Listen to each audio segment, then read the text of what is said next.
السلام عليكم ورحمة الله وبركاته. الحمد لله وحده والصلاة والسلام على من لا نبي بعده. Those of us who were not married desired much from Allah subhanahu wa ta'ala to find us a way, an outlet to get married, complete half of our deen, complete those needs that we naturally have, male or female, to complete them in a halal manner, in a manner permissible by Allah subhanahu wa ta'ala.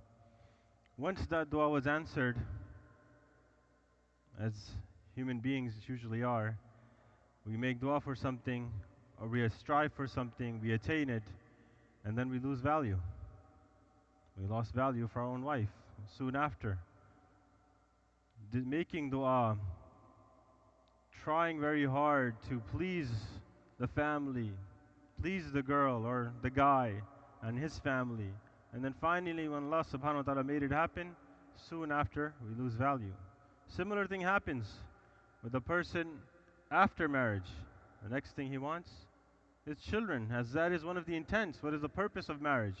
Those people who are married for years, it's understandable, maybe 1, 2 years, you want some time alone, you want to get to know each other, as those are the most difficult years in a marriage, to get to know someone, to understand the limits and the boundaries, the do's and don'ts, to find that balance, moderation in this relationship.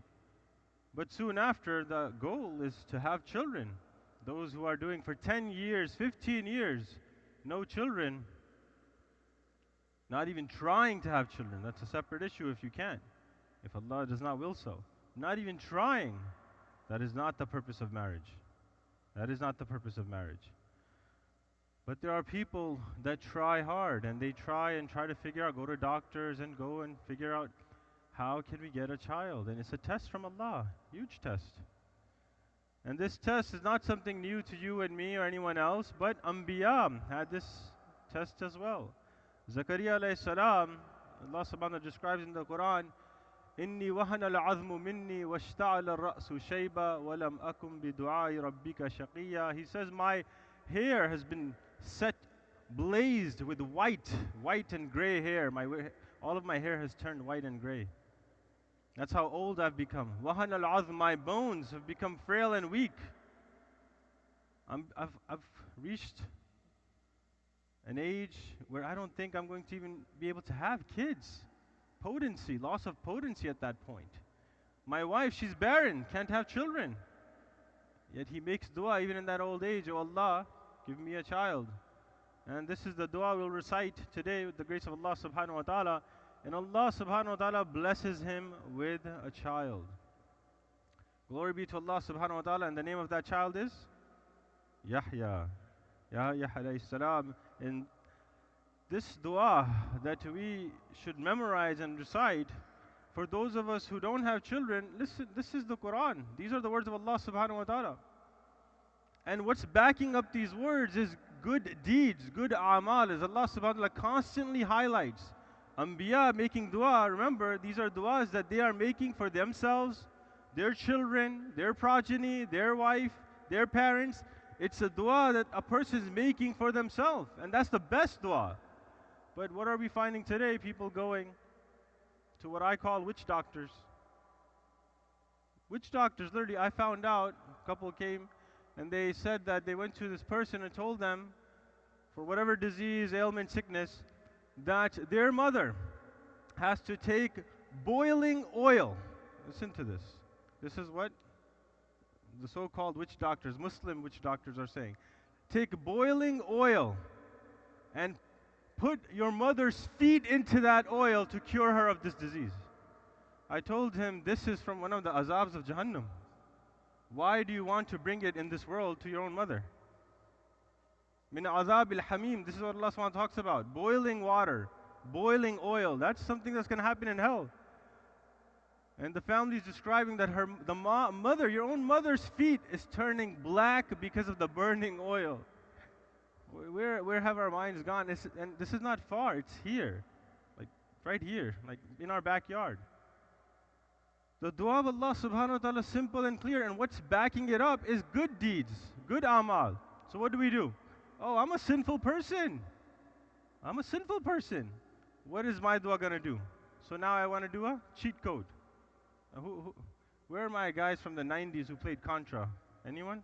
You remember the cheat code?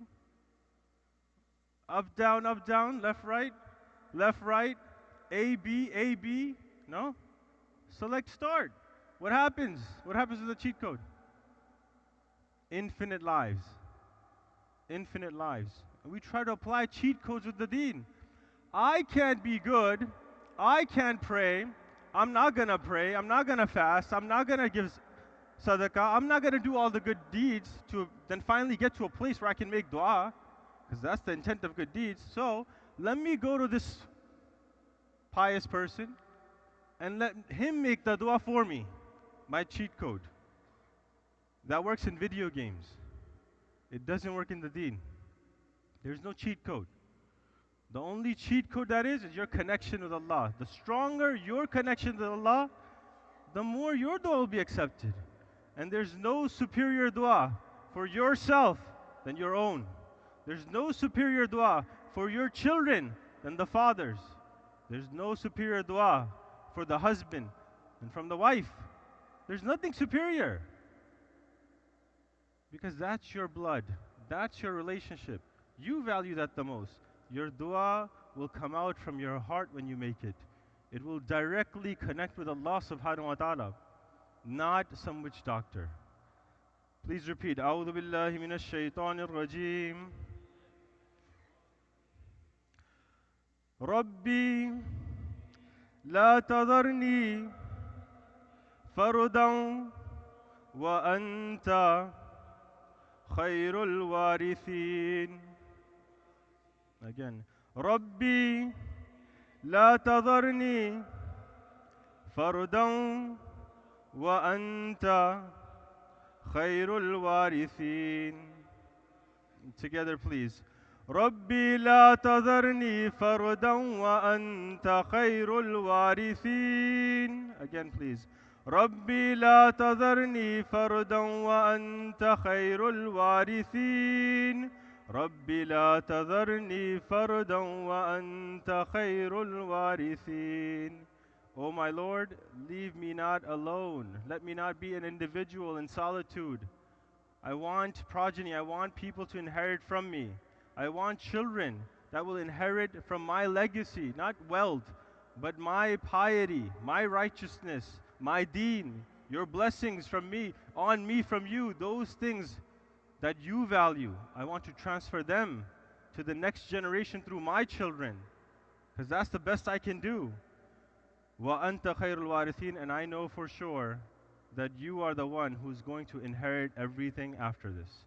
You're the one who's going to inherit me, my children, and everything. And I recognize that. So give me a portion from that inheritance.